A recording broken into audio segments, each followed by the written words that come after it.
What am I, 2 minutes early? Hello, everybody. Jax West from Justice with Jax, Stephen Avery Project, MAM Gossip, with my new background that Jeff just made for me. Isn't that fancy?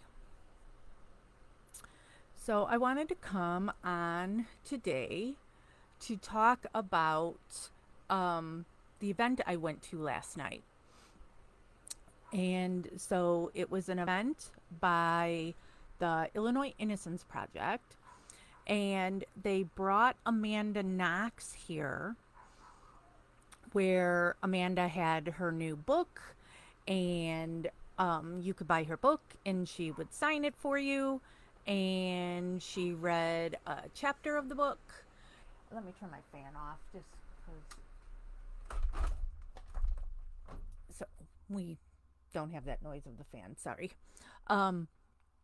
She read a chapter from her book, and then some other people that were wrongfully convicted and freed were up on the stage with her, where they talked about their experiences. Why aren't I seeing comments? There's the comment. There's Christopher with a heart. So Amanda's new book is called Free: My Search for Meaning.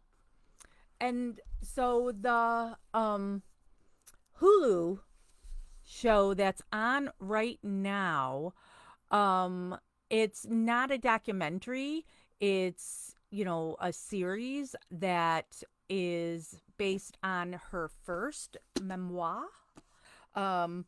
She said that, here it is, a second memoir, but, so much happens when you're convicted of a murder you didn't do. So she had enough to talk about in a second book.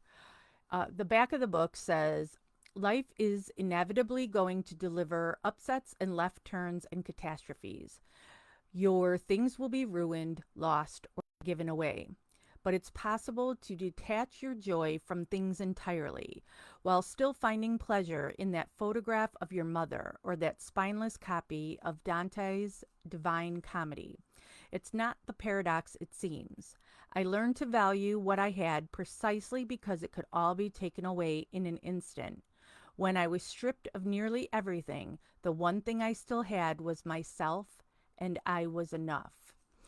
And while this just reminds me of something that Amanda said last night, is she was put into isolation when she first went to prison in Italy. And part of her isolation was she was not allowed to talk to any other inmates, and they were not allowed to talk to her. So obviously very lonely time. And what she would do is she would sing. She would sing anything. The Star Spangled Banner, Twinkle Twinkle Little Star, whatever popped into her head, she would just sing and become her own company. And the other inmates could hear her singing. And then Amanda became known as the beatbox, because people would walk past her cell and like pound on her door and say a song, and then Amanda would sing that song if she knew it. So that was kind of a way that she was able to have some kind of contact with other people while they were taking everything from her. Pretty intense. So when I found out about this event, I registered for it immediately. It was something that popped up on my Facebook. It was a free event to attend. And then as we got closer to when the event was going to be, now, if you've followed me for any period of time, you will know that Melissa Kaluzinski, as every time I mention somebody, I want to show pictures. Melissa Kaluzinski is somebody who I have been visiting for like 10 years now. Um, so Melissa Kaluzinski is somebody who's very important to me. And her attorney is Kathleen Zellner, the same attorney for Stephen Avery. I only have 2 pictures with Stephen. Technically 3. Because this picture, oh my God, my eyes are like closed. I look like I'm stoned. Oh, and another picture with Melissa. So Kathleen Zellner is Stephen Avery and Melissa Kaluzinski. She was actually Melissa's attorney before Making a Murderer even came out. So, and I don't do anything. I shouldn't say anything. I try not to do anything on these cases without getting permission from the attorney. Hey, Bryce. Oh, gorgeous. You too. Right back at you, babe. Lawyers know best. Who am I? I am just a supporter. So I don't want to do anything that could remotely hurt a case. So for Melissa, where we're at is a year ago, Kathleen filed for a clemency petition for Melissa. And our governor, and we're not going to get into politics here. I say this every time, so I don't want people to argue politics. I work in politics, and our governor, J.B. Pritzker, I love our governor. I have plenty of pictures of him, but none of them are printed that I could start picking up pictures of me and JB.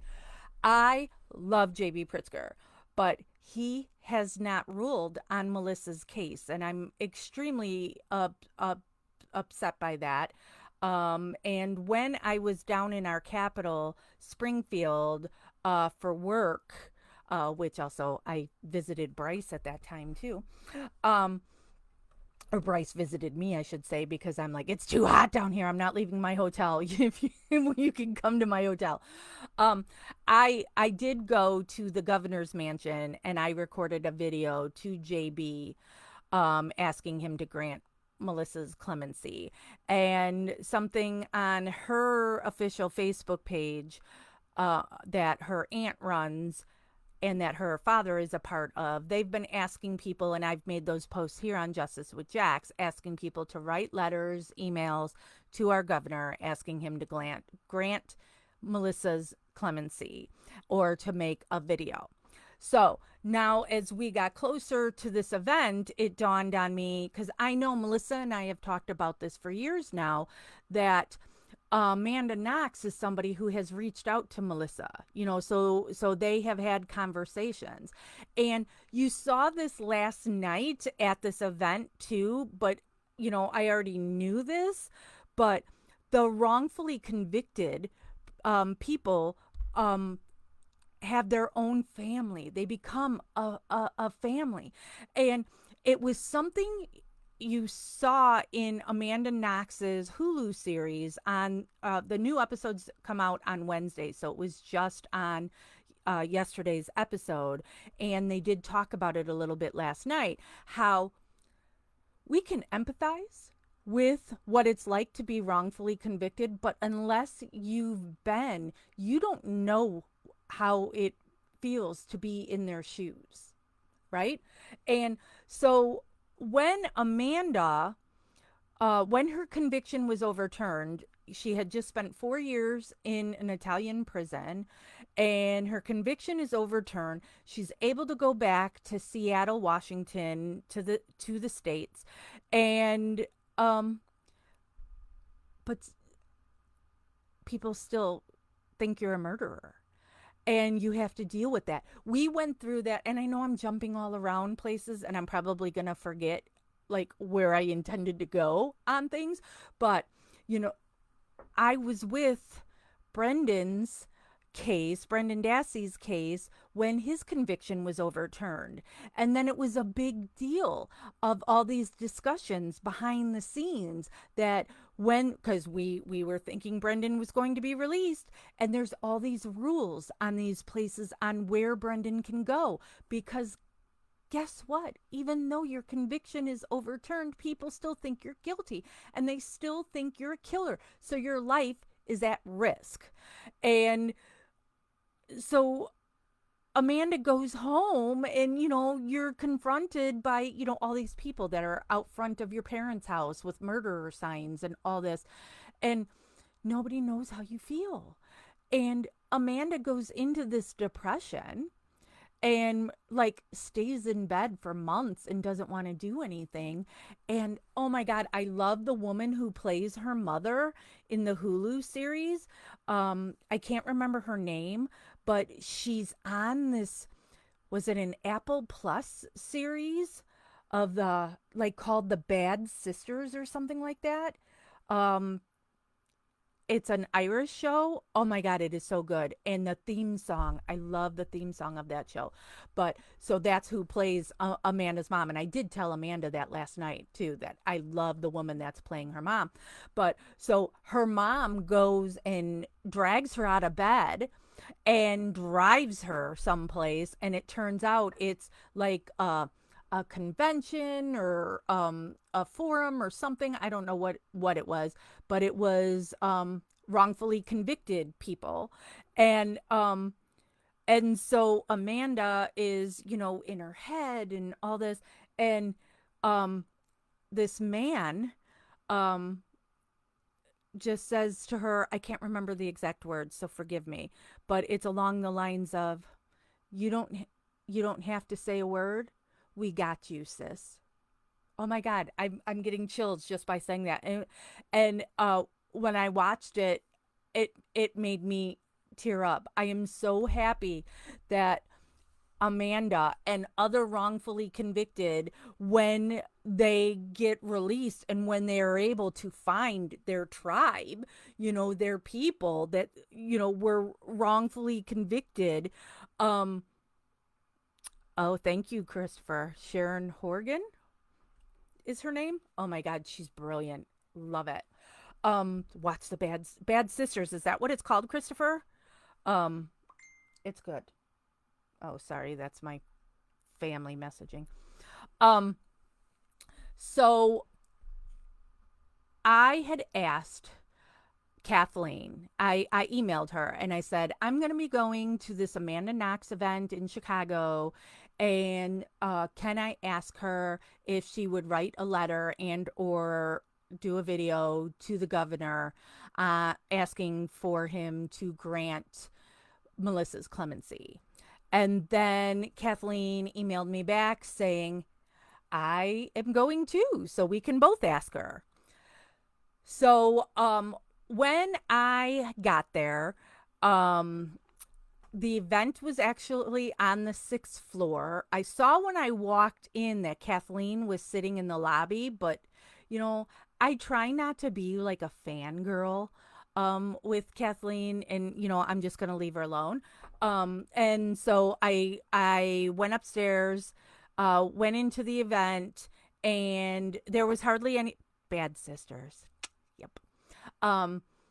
There was hardly anybody in there yet because I was also way early. I'm in a Chicago suburb, not that far from Chicago, but the traffic is so horrible, so it can take me 30 minutes to get there. It can take me 2 hours to get there. And for an event that was starting at 5 p.m., bad rush hour time, I got off of work at 3 o'clock because I wanted to make sure I could get there, and I got there pretty quick. So I was way, way early. But so there was hardly anybody in there, and Amanda was sitting at a table with all of her books. And so it's like, okay, well, I'm going to take this opportunity to go up to her and talk to her right now. So I went up to her and I introduced myself and I said, hi, my name is Jax West and I am an advocate for the wrongfully accused. And one of my cases is Melissa Kaluzinski. And she's like, oh my God, I love her. I've talked to her. And I'm like, I know. Melissa and I have talked about that. And I asked her attorney, Kathleen Zellner, who actually is downstairs right now, and she will be here. And she's like, oh, that's great. And I said, so I've asked Kathleen if I could ask you if you would write a letter to our governor asking that he grants Melissa clemency. And I said, and Kathleen, when she comes up here, she'll follow up with you on that and you can get further information from her. And she's like, absolutely. Um, and what else did we talk about? Um, I told her how another part of her Hulu series that made me tear up. Well, and I told her I've been watching it. I watch it on the elliptical. I've been trying to lose weight. And so I do the elliptical almost every day. I'm not going to say every day because some days, whatever. Um, and since her story takes place in Italy, a lot of it is in Italian and it's subtitled. And typically when I watch TV, I don't know about the rest of you, but I'll be on my phone, I'm on my iPad, on Facebook or playing solitaire or whatever, so I'm not looking at the screen. But when I'm on the elliptical, all I have to do is look right at the screen. So now reading all the subtitles. And so I'm like, so I was watching your show and then I start crying. It tears me up on the um interrogation. So like for Amanda, they slapped her upside the head. And just the way they talk to her, and you see how they're dragging it on, and it's read technique 101 that started here in Chicago. Um so sad. And so when I see these coerced confessions, that's Brendan Dassey, that's Melissa Kaluzinski, and that is, oh my God, my family. Something happened with one of my sisters because everybody's telling my sister that they're so proud of her right now. So I don't know what my sister did. Do I have a picture of me and Marnie? Yeah, here's a picture of me and Marnie Yang. Which actually there was court today for Marnie, and I haven't heard yet from the team on what happened. But anyway, um, they all confessed to something they didn't do, all for different reasons. And in me skipping around, when they got to the panel where it was for wrongfully convicted people, there were two of them. So there was Amanda, and then a man, I think his name was Angel. And so you have Amanda, who's an American in Italy, and then you had Angel, who's from Mexico, who was here in the States. Well, I think I might have been Chicago. I don't know. I don't recall. Um, but he didn't speak a lot of English at that time. And for Amanda, her Italian wasn't as fluent as she is now. So, like, both of them are forced to sign things that is in a language they didn't speak. Okay, now another one in my family is saying congratulations. Hold on. Hold on. Sorry, I'm getting distracted because something good has happened to my family. Oh, okay. Okay. Good thing happened to my sister. I will comment to the family when I'm done with this. Um but it's so sad seeing what gets done to these people. And Angel Gonzalez sounds correct, Bryce. He was convicted of, it wasn't murder, but it was like beating up and maybe raping a woman, I think it was. Um and he was forced to sign an alleged confession that he didn't even know what he was signing. Ugh, it's so it it's horrible. So I bought the book. And then I had thought about that, oh, I would like to buy an extra copy and send it to Melissa, because I'm sure Melissa would love to read this book. But Illinois is some bullshit is happening here, and I don't know for sure where they're doing that crap where they want to take away their mail. And so I know so many people get confused when they go to mail Stephen or Brendan that it gets sent to where, like New Mexico or some crap. Um, so all the physical mail goes there, and then somebody types it up, and and then it gets sent to the inmate electronically. So they can no longer have that handwritten letter that their loved ones sent to them.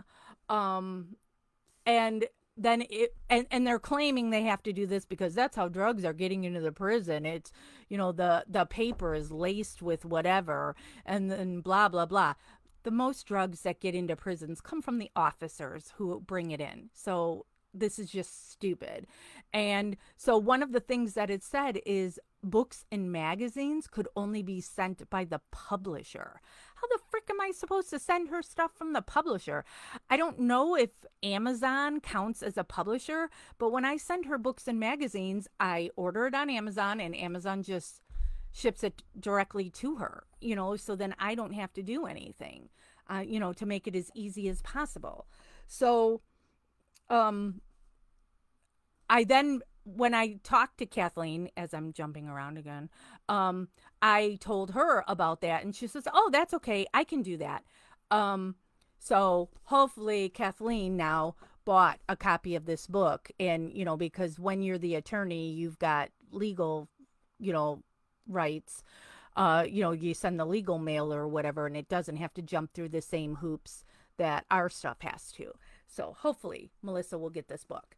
So Amanda signed my book,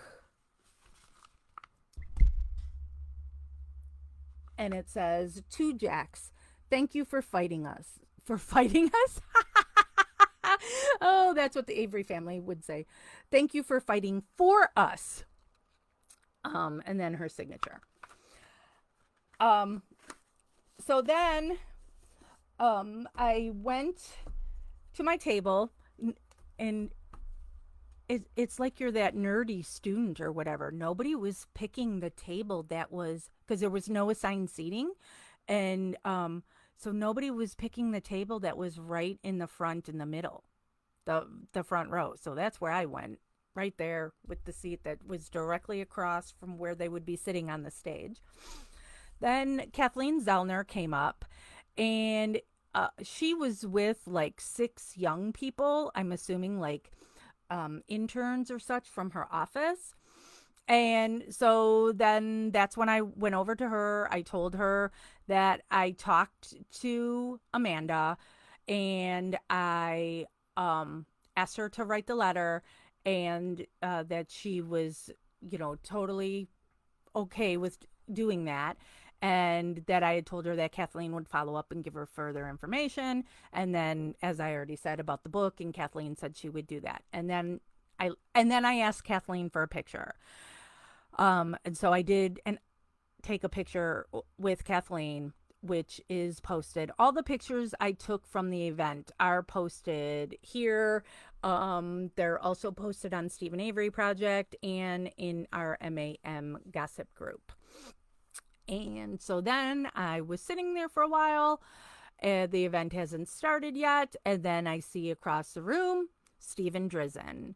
Stephen Drizzen is, if you don't remember, he was one of Brendan Dassey's, not his original attorney, because we all know that's Meow Meow Len, whatever the frick his name was. I don't even want to remember his name. Meow Meow Man. So it's Stephen Drizzen and Laura Nyrider who have been the ones that been trying to free Brendan. And I've talked to Drizzen several times over the years. I've seen him at court. I had to reach out to him when one of my psycho stalkers was reporting me to the Illinois Attorney General's office and reported me to my local police department, trying to say I stole money um, from Drizzen. And yeah, so um, and I did the same thing with Kathleen that I did with Steven. I don't ever assume that these people know who I am, so I always introduce myself or whatever. And so then I went over to Drizzen. I tapped him on the shoulder and I'm like, hey, do you remember me? And he's like, yeah, you're Jax West. And then he's like, these are my two nieces. And then to the nieces, he says, this is Jax West. She is a longtime advocate for the wrongfully accused, and she's been a part of the Brendan Dassey case. So then I asked for a picture with Steven. And so that's posted as well. So then the event starts and Amanda reads a passage from her book. And after that is when the four people were on the stage, and somebody from, I can't remember if she was, I would think she was from the Innocence Project, was the moderator. And so the moderator asked a bunch of questions. And then there was like 10 minutes left at the end of it that people from the audience could ask them questions. And so you had, oh my God. So it was two women, Amanda and another woman, and then it was two men. And so the other woman was convicted of killing her own child. Her house burned down, and they claim that it was arson. And so that she intentionally set her house on fire and killed her child. Can you imagine that?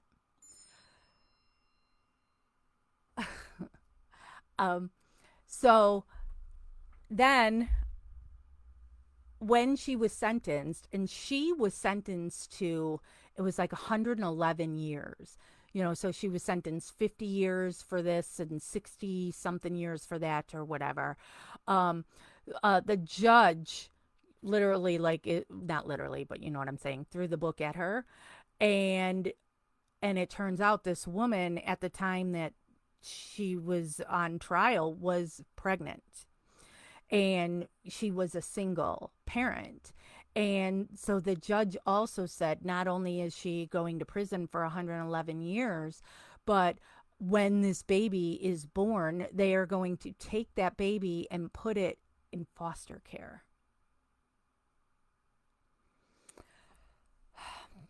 But then it turned out that this judge did not put that in writing. So she was able to get it overturned. And her brother was able to take custody of her son. And so then her brother, it fills my heart with such love when I hear about family members who truly love and support their wrongfully convicted loved ones, because we all know that the Averys are like the worst. And this brother took her son in and made sure that her son regularly visited her in prison. He was getting second mortgages to help. I mean, just I love it when you hear somebody is just trying to take care of them and not trying to profit off of it for themselves. So horrible story from her. So, and you saw these four people who they know each other. They're on the circuit together. So like the one man talked about how he has seen Amanda's kids, that they've been together in Seattle and seen her kids playing. And that was something Amanda talked about that is also in her series that made me think of Melissa, because it's something Melissa says. And let me try and say this without crying, because jumping all around, Melissa, something Melissa just recently got in prison is she's able to get access to make phone calls from her cell. Um, and so now she doesn't have to like wait in line and then is severely restricted to when she could make phone calls. So and now for whatever reason the emails, this text service thing that they have now, it was being delayed for a while, but now it's going pretty fast. So she knew I was going to this event. She knew what time I was going to be there, and she wanted to hear about the event. And so I had told her the event goes to like 8 o'clock. So I'll probably be in my car at like 8:15. So while I was driving home from that event last night, Melissa called me. So I talked to her all the way, on my drive home and told her all about the event. So I told her about this too and how this makes me cry and think of Melissa. But Amanda, because also, oh my gosh, like, I don't know if it was all of them. It seems like all of them that were on the stage last night were 22 when they were taken into custody. Melissa, 22. The woman whose house burned down, 22. I think that Angel was 22. They were all Amanda, 22.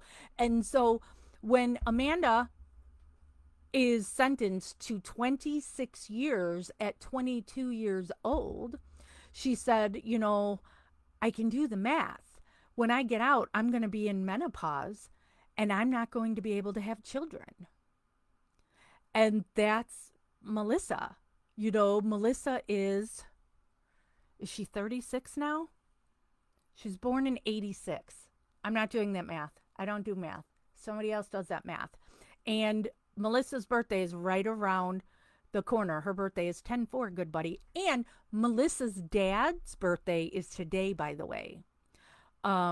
So shoot, and I left that note downstairs because Melissa's dad called me today and asked me to Paul's been he for the last like 2 years he calls the prison to schedule his visitations because he doesn't really have internet and stuff, so he can't.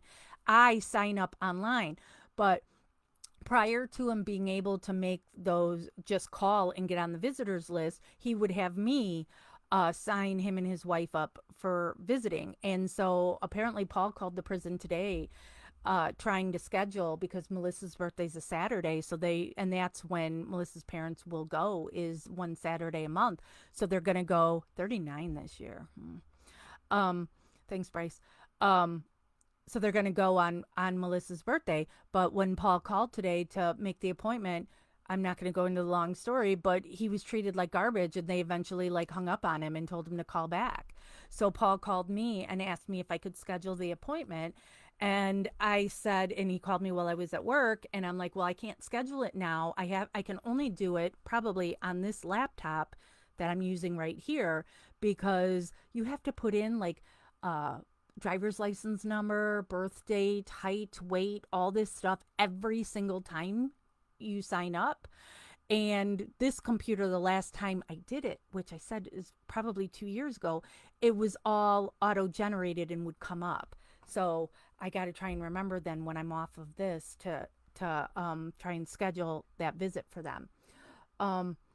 So okay, back to what I was saying, and that is, and then Amanda said, and look at me now. I have a 4-year-old and a 2-year-old. She has a son and a daughter, so she's been able to have, get married and have children. And that's something Melissa talks about all the time, that she's not going to be able to have children. And she really wants to have children. And that hurts, you know? So the event was fabulous. I loved hearing from the other wrongfully accused. There were other wrongfully accused that, I mean, one guy in the panel, I think he had been in prison for almost 50 years before his conviction was overturned. And then there was somebody in the audience that had been in prison for decades. So, ugh. But, and I have not read this book yet, but I plan to. Amanda Knox, My Search for Meaning. I will assume you can buy it anywhere. Um, Also available as an ebook and from Hatchet Audio. Somebody came to the event last night and they had made a painting of Amanda, a big painting, and they gave it to her. You can see that in my pictures because I took a picture of Amanda with the artist. Um, she was posing for a picture. So, and yes, so I talked to Melissa afterwards and I told her all about the event and what I said to Amanda and talking with Kathleen. And I told her about seeing Stephen Drizzen. Um, so, and then Melissa texted me this morning and she's the sweetest person ever. And she's like, I just want to make sure you know that I was talking softly last night because I didn't want to wake up my bunkie. You know, so this person that they're always saying uh, killed a child cares about everybody else more than she cares about herself. And I know this is supposed to be an Amanda Knox video, and I'm talking mostly about Melissa. The Amanda Knox case. Let me talk about that a little bit before I go, because I'm starving. So Amanda was in Italy for school, and she lived in this house with other roommates on one floor, and then down on the main floor were a bunch of boys. Kind of reminded me of what was that, Idaho, that guy that went in the house and killed the bunch of college kids. So the house kind of reminded me of that. And so one girl in that house was brutally raped and murdered. Amanda was not home that night. She was at her boyfriend's house. And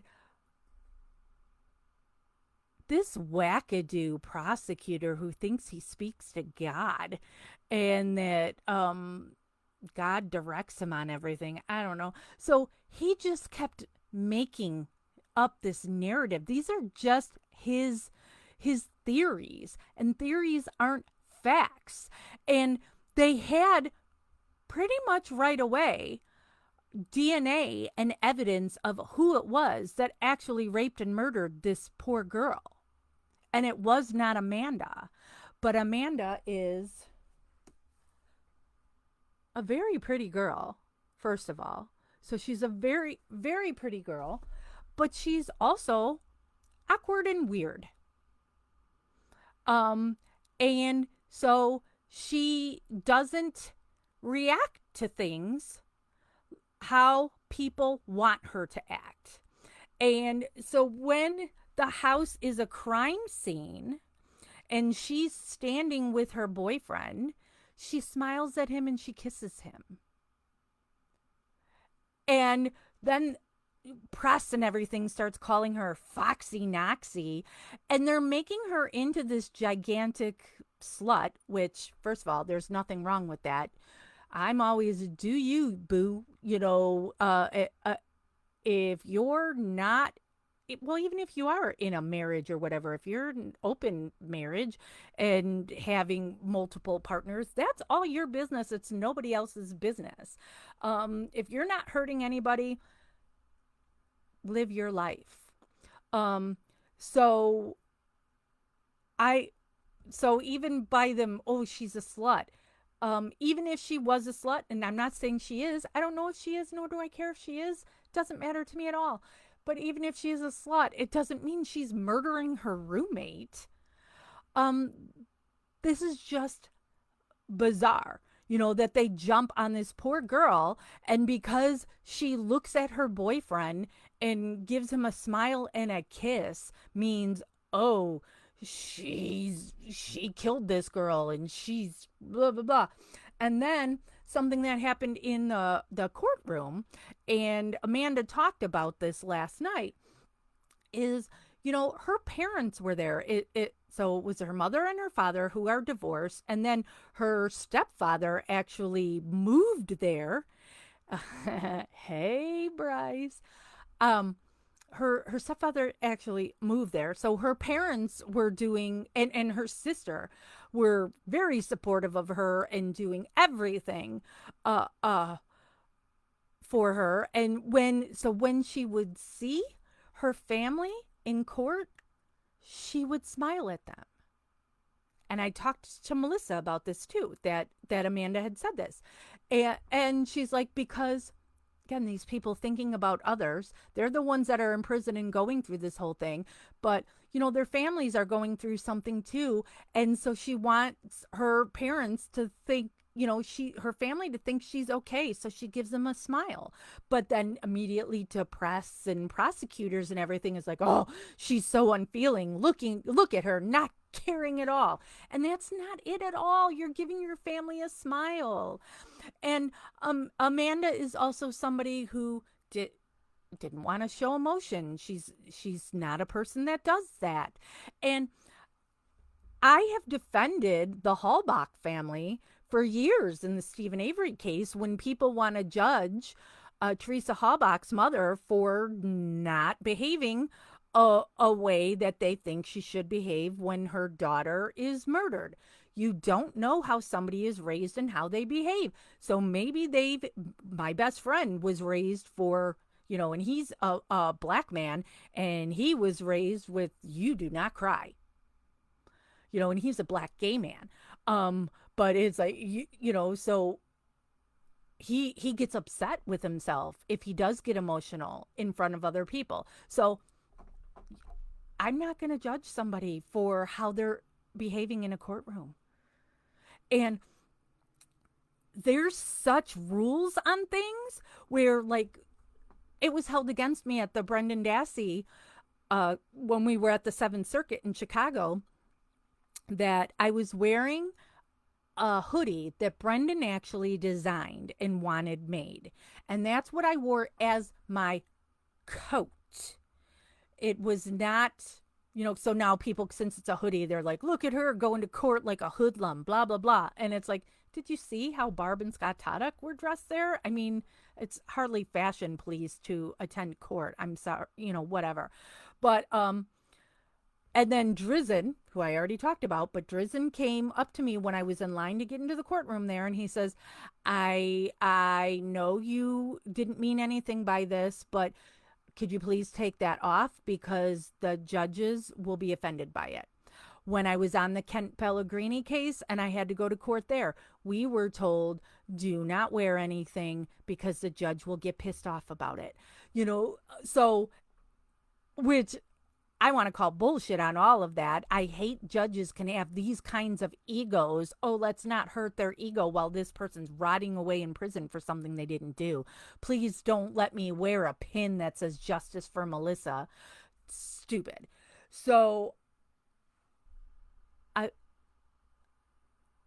Amanda didn't react the way they want her to react. You are not the one that has been stolen. So it doesn't mean anything. And now they haven't gone way far into, because this series is still airing. But, this prosecutor, such a wackadoo that he was planting evidence, putting DNA where there had been no DNA. It's horrible what happened to Amanda Knox. Luckily, she only served 4 years. Because and I know the case continued, but she got to come home to the States while, the case continued for, what was it, 8 years or something. But as we know, Kathleen Zellner says it typically takes, is it 16 years to overturn a wrongful conviction? So she was only in, I say only, and then I'm not meaning it in a flippant way because I don't want to be 4 minutes in prison. But she was in for 4 years as opposed to, oh my God, I don't even want to start doing the math for how long Stephen and Brendan and Melissa and Marnie have been in prison. I don't want to think of those numbers. Um, wackadoo. So I'm hopeful that Amanda will write something for Melissa. I'm going to continue to watch her Hulu special or series, whatever you want to call it. That the new episodes are on Wednesdays. So if you haven't canceled your Hulu membership and you still have Hulu, I do recommend watching it. And I believe there's a documentary on Amanda's case on Netflix that I think Amanda was also involved in. So you can check that out too. And I know Amanda's also in a band. It's like called the Exonerees, and they've played things before here in Chicago, and I've always thought about going, but I never have. So I think the next time I see that that's going on, um, I'm gonna go. And hopefully I'll find out, if she writes a letter on behalf of Melissa or sends a video, so we can post about that and let you know that Amanda did that. And I wouldn't be surprised if I end up doing another live on here to talk more about Amanda's case once the series is over, to get into it more. And then on my other cases, like I said, Marnie had there was supposed to be court for Marnie today, but it was not something any of us would attend. It would just be for her attorney to finalize for sure the 3 dates that we'll be doing in January now for her evidentiary hearing. So when I find out that those January dates have been finalized, I will post that. Um, I made a post yesterday, I think, reminding you all that Melissa's birthday is 10/4 Good Buddy October 4th. So please send her a birthday card, letter. You can send her some pictures, send her pictures of, your puppies or your children. Um, Talk to her about, she loves ghost stories and killer clowns from outer space, uh, um, Walking Dead. Uh, so you can, I don't know for sure what will happen with her letters or cards, and she may get them well after her birthday, but eventually she'll get something. So send it to her and show her your support, but talk about don't say I feel sorry for you or sad for you or anything like that. Melissa tries to stay positive. So keep it positive. Try to lighten her spirits. And if I ever know anything that happens on Melissa's case, I will bring that to you immediately. I don't know when I'm going to visit her next. It's very hard for me.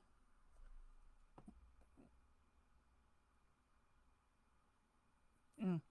Um, it's Yes, Christopher. Um, it's with me working now. It's hard for me to schedule visits, so I don't know yet when I'm going down next to see Melissa. Christopher wants me to tease something that is possibly happening. I'm still kind of unsure if it's going to happen. Um, it is Stephen Avery related, and I did tell Kathleen about it last night. Um, and she wanted me to email her further information, so I did. But I'm not going to get into anything more than that because I'm just not trusting for sure that what might be happening is truly happening. So until I have something, and it's not Stephen getting released, so um, don't be that hopeful. But as soon as that is for sure, um, Christopher or I will make a post on Stephen Avery Project, and then we share it over here on Justice with Jax. I try to keep Stephen Avery Project only about Stephen's case. People get very mad when I talk about other cases. And then I had originally started a closed group off of Stephen Avery Project that we called MAM Gossip, where I could talk about other cases, but even there, people would still complain of what does this have to do with Stephen Avery. So that's where Justice with Jax came from. And actually, Marnie Yang is who named it Justice with Jax, because I joked that I wanted to call it Just Jax from Will and Grace, Just Jax. And then she said, how about Justice with Jax? So that's what that was born out of, where I could then talk about any case I want to. But we don't get as much traffic over here on Justice with Jax as we do on Stephen Avery Project. And then I also have YouTube channels that I haven't used in forever. I don't get as much traffic there. But now what happens here on Facebook is now they only let your live videos stay up for a certain amount of time, and then they delete them on you. So I have to then upload this to my computer, or download this to my computer and then upload it to my YouTube channel. And so I'll get around to doing that at some point, and then we'll share the link on here, since it now wouldn't be, in the history of this page for you to see those videos. It took a lot of work that I had to do for all the videos I have made over these. It hasn't been 10 years yet since Making a Murderer came out. I know people have been talking about it's the 10-year anniversary of Making a Murderer, but it's not. Making a Murderer came out in December of 2015. So we're almost at 10 years, but we're not 10 years yet. But I've done so many videos that I had to sit for hours. It took me a couple weeks to download them all before they disappeared and put them on my YouTube. So you can go there to find, I have videos that I did with Melissa's dad, with Melissa on the phone. I've done videos with family members of Stevens, of the rallies we've done, of going to court for these cases. There's a ton. So go to the Justice with Jax YouTube, and you can go in all the different, what are they called? Are they folders? I don't know what they're even called. You see how good I am at YouTube. Where you can go look in all the archives of the videos from over the years. As usual, Christopher hasn't reminded me, but I do this for Christopher. The book that I wrote however many years ago now, Wrongfully Abused, Making an Advocate for Stephen Avery, is self-published on Amazon by me, Jax West. So you can go buy this on Amazon. This is my history with the case until this book came out. What year did this book come out? I don't even remember now. Well, it had to be, because my last chapter in here is October 2022. So, and there's a bunch of pictures in here. So I have to give a shameless plug for my book. I do have an idea. I've had an idea for a while on writing another book.